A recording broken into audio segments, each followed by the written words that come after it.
Assalamualaikum warahmatullahi wabarakatuh. Salam sejahtera. Ini keterangannya tentang selamat atau bahasa Arabnya Islam. Selamatnya manusia hidup di dunia ini ada dua, yaitu selamatnya jasmani dan selamatnya rohani. Selamatnya jasmani itu yang penting ada tiga, yaitu sandang, pangan, papan. Jadi manusia hidup di dunia ini, kalau sudah tercukupi sandang, pangan, dan papannya, berarti manusia itu sudah selamat dunianya. Sering saya sampaikan, selamatnya sandang itu bagaimana? Kita sudah punya 3 setel baju saja, itu sudah cukup. Pangan yang penting sudah bisa makan.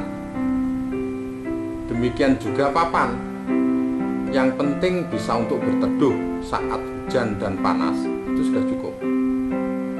Tapi perlu diingat, di dalam mencari ketiga kebutuhan tadi, batal haram harus dipakai. Kalau sudah tercukupi dengan hasil yang halal, itu sudah selamat jasmaninya atau duniawinya. Semua tadi harus dingajikan agar tidak salah dalam mendapatkan ketiga kebutuhan tadi. Ngaji untuk mengetahui batal haram, memenuhi kebutuhan jasmani itu bisa dikatakan ngaji syariat atau ngaji bangsa lahiriah atau bangsa kasar saja. Sekarang selamatnya rohani itu bagaimana? Selamatnya rohani itu, kalau yang tukang ngaji, itu al ilmu fisudur la fisutur. Jadi kalau ingin memahami dan menemukan ilmu rohani, itu harus ngaji dan mencari ilmunya. Ngajinya harus memakai ilmu bangsa rohani. Ilmu rohani itu ilmunya para nabi, para wali, para mukmin. Itu ada 3.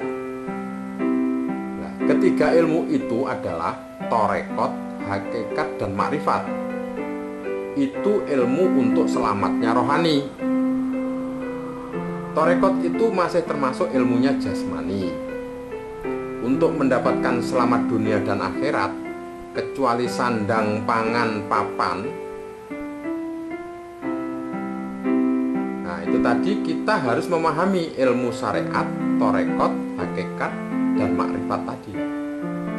Jadi jasmaninya selamat, rohaninya juga harus selamat nantinya. Semua tadi harus tahu dan paham akan ilmunya. Ilmunya sembah jasmani harus tahu batal haramnya dan syarat absahnya jasmani tersebut. Ilmu rohani harus tahu ilmunya cara menyembah untuk menyelamatkan roh. Saya awali dengan sembah jasmani atau sembah syariat atau sembah raga. Sembah jasmani itu memakai tingkah pola dan syarat rukun, juga memakai batal haram. Sekarang contohnya, kita mau sembahyang, kemudian kita melihat istri kita dandan cantik sekali, kemudian kita serudukin, itu jadi batal dan harus wudu lagi. Itu namanya tahu akan hukum. Sembahnya itu mustaqbilal kiblati. Jadi walaupun kita di sebelah utara atau di selatan Ka'bah, tetap mustaqbilal kiblati. Walaupun kita menghadap ke timur atau tidak tahu arah, niatnya tetap mustaqbilal kiblati. Berarti yang dihadapi adalah kiblat. Kiblat itu arah, dan arahnya ya Ka'bah di Mekah itu. Sembah jasmani itu diawali takbiratul ihram, diakhiri dengan salam. Jadi dimulai dengan kabira walhamdulillahi kasiro itu dan seterusnya. Kemudian ada rukuknya, ada sujudnya, ada atahiyat awal dan atahiyat akhir, yang akhirnya diakhiri dengan salam. Itu semua tadi disebut sembah jasmani, sembah kauli atau sembah raga atau sembah syariat. memujinya memakai suara, ada yang Allah Allah, subhanallah, ya karimun dan lain sebagainya itu disebut sembah jasmani atau sembah syariat. Kalau hanya berhenti sampai sembah jasmani itu hanya selamat duniawinya saja. Lah kalau sembah rohani itu selamat akhiratnya. Itu sembahnya memakai sembah hati atau disebut ilmu torekot, atau bisa disebut juga lakunya atau perjalanan juga bisa. Kalau zamannya Nabi Muhammad disebut Isra, itu torekot. Jadi torekotnya Isra itu adalah Mi'raj. Sembahnya hati itu di mana-mana tempat hatinya selalu menghadap Allah atau selalu mengingat Allah, itu sembahnya hati. Walaupun di WC pun sedang buang air besar sekalipun, kita wajib mengingat Allah. Jadi hatinya tetap menghadap Allah. Yang tidak boleh di WC itu kan menyebut nama Allah. Nah, itu tidak boleh. Padahal Allah itu bukan kalimat. Jadi hatinya harus tetap menghadap ke Allah. Atau hati ini diajari terus menyebut Allah, Allah, Allah di dalam hati kita ini. Tidak mengingat waktu dan tempat, selalu mengikat dan menghadap ke Allah. Jadi setiap waktu hati ini selalu mengingat Allah, itu disebut sembahnya hati atau torekot. Kalau melihat dan mencerna keterangan bahasa Arab, al ilmu fi sudur la fi sudur, sembah yang diterima dan ditoleh oleh Allah itu ya sembah di dalamnya hati itu. Jadi ada hati, ada di dalam hati, yaitu sembah hakikat dan sembah makrifat. Itu istilahnya sembah yang diterima atau dibeli oleh Allah, atau yang kepakai oleh Allah. Jadi sembah torekot itu sudah tidak ada bacaannya dan lafadznya, atau tidak ada suaranya lagi, atau sudah mulai memakai rasa. Nah, sekarang tentang sembah hakikat. Sembah hakikat itu lakunya siang dan malam, hatinya selalu sabar dan ikhlas, tawakal untuk Allah. Setiap saat dan hanya bersandar serta berpasrah diri kepada Allah saja. Jadi kalau hatinya belum bisa sabar, ikhlas, dan hanya bersandar kepada Allah, berarti orang tersebut belum bisa menempati sembah atau alam hakikat tadi. Kalau hati kita belum bisa selalu mengingat Allah, berarti kita belum menempati sembah torekot tadi. Makanya ajak hati kita ini untuk selalu mengingat Allah terus, agar kita bisa menempati alam torekot dan hakikat. Nah, torekot dan hakikat itu sudah gandengannya. Jadi ketiga sembah syariat, torekot dan hakikat itu jangan sampai terpisahkan. Selanjutnya kita naik lagi ke sembah makrifat. Orang yang sudah ke sembah makrifat berarti orang tersebut sudah masuk ke mutu qoblaan tamut, atau mati di dalam hidup, atau mati sakjroning urip kalau bahasa Jawa. Itu sirnanya rasa jati dengan rasa siri, itu disebut makrifat. Kalau kita melakukannya dengan sungguh-sungguh, itu pasti akan ketemu. Cuma di dalam musyawarah ini supaya tahu ilmunya agar bisa mencapai sembah makrifat tersebut. Jadi seandainya kita mendapat anugerah sampai derajat itu, hati kita ini tidak kaget karena sudah tahu akan ilmunya. Sekarang ilmunya, syariat itu atau jasmani itu ilmunya kabar yakin, baru kabar itu. Tapi kalau dicari benar-benar pasti bisa ketemu. Nah, dimaksud Al-Quran 30 juz itu baru kabar itu. Kemudian sedang torekot, nah, itu ilmunya ainul yakin, atau harus dijalani, atau harus laku. Hakikat itu hakul yakin, makrifat akmalul yakin. Nah, kemudian alamnya, syariat itu alamnya nasut, torekot malakut atau angan-angan, hakikat itu jabarut, makrifat itu lahut.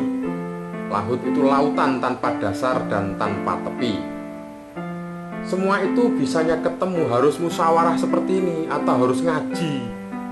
Kalau tidak ngaji, tidak bakalan paham dan bisa ketemu. Kalau yang ngaji atau yang ahli baca buku saja dan hanya membaca buku itu saja, itu tetap tidak akan pernah ketemu. Kadang-kadang malah salah mengartikan dan menjalankannya. Tidak sedikit yang hanya membaca buku saja malah menjadi gila. Itu dikarenakan tidak mau ngaji dan tidak mempunyai guru atau tidak mau musyawarah seperti ini.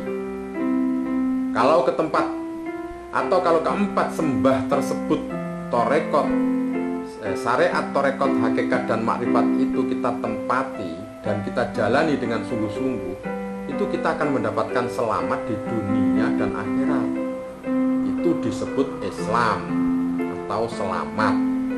Jadi jelas ya, Islam itu maknanya selamat, bukan Arab.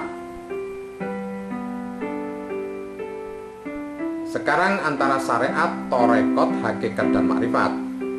Kalau kita ini hanya berhenti sampai sembah syariat saja, itu batal laku atau perjalanannya.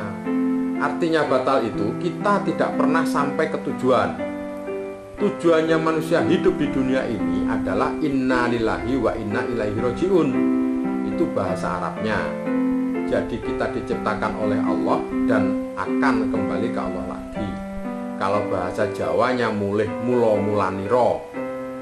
Makanya kalau hanya berhenti di sembah syariat saja, itu tidak bisa sampai. Sebab syariat itu firak atau pisah. Pisahnya kawulo atau hamba dengan Allah, belum bisa kumpul dengan Allah. Nah, seharusnya bisa kumpul. Makanya di sini harus dibelajari kumpul terus dengan Allah. Jadi nanti di sana tinggal kumpul saja. Ada keterangan juga siapa yang kumpul di dunia bakal kumpul di akhirat. Jadi kalau di dunia tidak kumpul dengan Allah, ya di akhirat tidak bakalan bisa kumpul juga dengan Allah. Nah, kalau tidak kumpul dengan Allah, kumpul dengan siapa itu? Ya kumpul dengan lainnya Allah. Kalau di keterangan Topo Broto Pitung Waktu itu atau kayu batu yang akan ditempati, itu berarti ngumpuli selain Allah. Itu ilmunya harus banyak wukuf. Wukuf itu bahasa Arab. Kalau bahasa kita diam, dan kalau bahasa Jawa neng-neng, yaitu diam raganya dan diam batinnya. Di dalam wukuf itu kita tidak menengok apapun dan tidak menengok kulusain. Apa itu kulusain? Kulusain itu adalah selain Allah. Jadi lainnya Allah tidak ada yang berarti atau ditengok. Dan kalau kita benar-benar berat dan hidup ini hanya untuk Allah, semuanya akan diberikan kepada kita oleh Allah. Itu ada contohnya. Ketika Nabi Sulaiman disuruh atau didhawuhi Allah untuk memilih 3 perkara, duniawi, pangkat, dan ilmu. Waktu itu Nabi Sulaiman pas dan cocok pilihannya, yaitu memilih ilmu, yang akhirnya duniawi dan pangkat derajatnya pun diberikan semua oleh Allah. Tidak ada raja atau pimpinan yang luhur seperti Nabi Sulaiman. Sampai Nabi Sulaiman itu bisa bicara dengan hewan apapun. Dan kekayaannya tidak ada yang melebihi kekayaan Nabi Sulaiman. Tapi karena Nabi Sulaiman itu ngerti akan hukum, untuk makan dan kehidupan sehari-harinya, Nabi Sulaiman tidak pernah menggunakan uang negara. Jadi yang memakai karyanya atau hasil karyanya sendiri itu. Makanya batal haram harus ditempati. Sebab kita ini bertempat di dunia, jadi harus memakai batal haram, sopan santun, andap asor, dan tindak tanduk yang baik harus dijalankan dan ditempati. Jadi kalau ingin selamat dunia dan selamat di akhirat, sembah syariat, torekot, hakikat, dan makrifat itu harus dijalani dan ditempati. Kita semua harus ingat dan menyadari kalau hidup di dunia ini hanya sementara dan tidak lama, apalagi abadi. Apalagi kita ini umat terakhir yang mengikuti Nabi Muhammad SAW. Manusia saat ini hampir tidak ada yang mencapai umur 100 tahun. Zaman Nabi sebelum Nabi Muhammad dulu malah ada yang umurnya itu 1000 tahun. Itu pun sebenarnya tidak lama. Kalau dihitung dan dicermati, Hidup ini sebenarnya ya hanya sehari semalam saja. Makanya kalau kita tidak ngaji untuk menyelamatkan dunia dan akhirat diri kita sendiri ini, itu bisa dikatakan kita ini buta. Buta dunianya dan buta akhiratnya, atau tidak selamat di dunianya dan tidak selamat di akhiratnya. Orang yang mendapat petunjuk atau tuntunan juga ampunan dari Allah itu adalah orang yang memakai sembah hakikat dan sembah ma'rifat. Sebab orang tersebut sudah kumpul sama Allah. Kalau tidak kumpul Allah, bagaimana Allah akan memberikan petunjuk atau tuntunan? Atau bagaimana Allah akan memberi ampunan? Ini ada keterangan. Kalau kita ini hanya menempati alam syariat, kalau mati nanti jasad kita ini akan busuk. Dikubur atau tidak dikubur ya tetap busuk. Kalau hanya berhenti di alam torekot, kalau mati jasad kita nanti kering. Sama saja, dikubur kering, tidak dikubur juga kering. Kalau hakikat jasadnya gemuk atau utuh, jadi dikubur maupun tidak dikubur tetap saja jasadnya gemuk atau utuh. Seandainya jasad tersebut dikubur ribuan tahun pun jasadnya tetap utuh.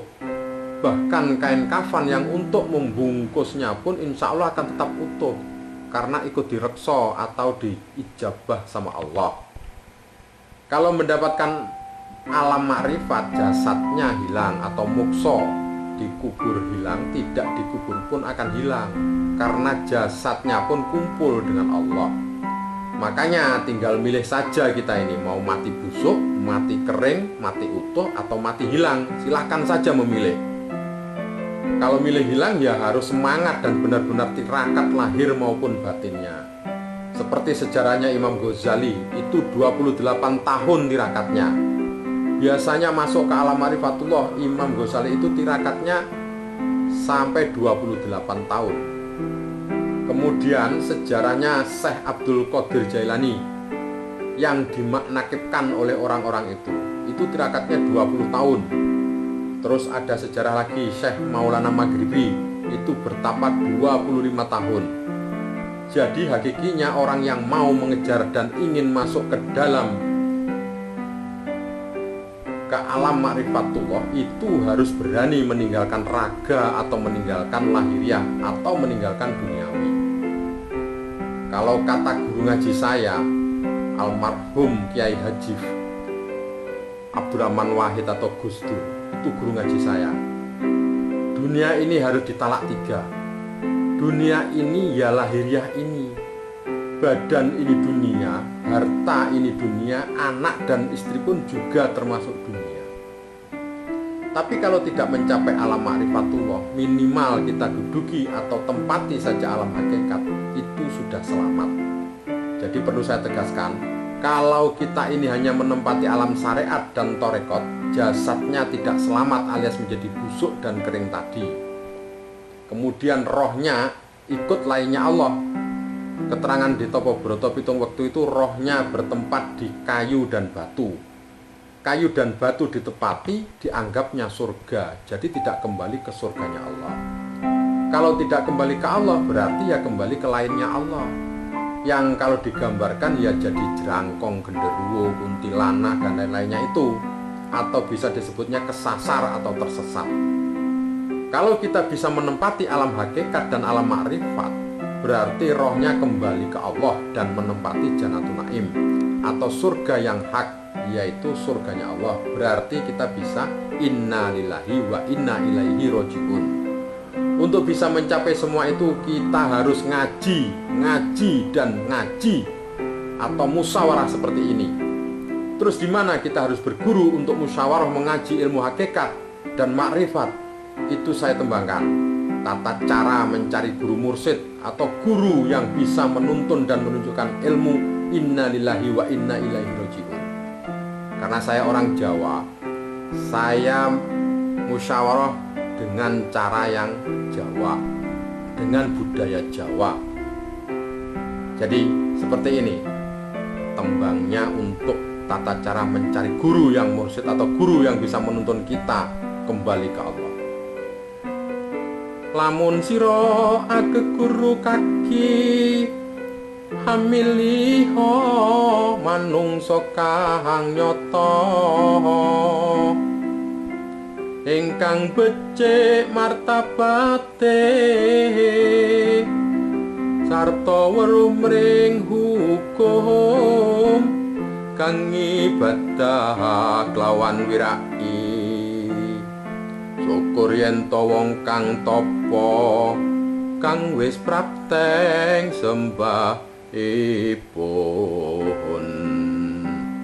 sarta mungkur pawehing liyan tan amilah mring jalma kang mrapta yekti arane insan kamila. Dulu para wali dalam menyebarkan syariat Islam di tanah Jawa khususnya dan di Indonesia pada umumnya ini ya seperti ini, pakai tembang-tembang Jawa, tidak pakai cara Arab sana, malah bingung.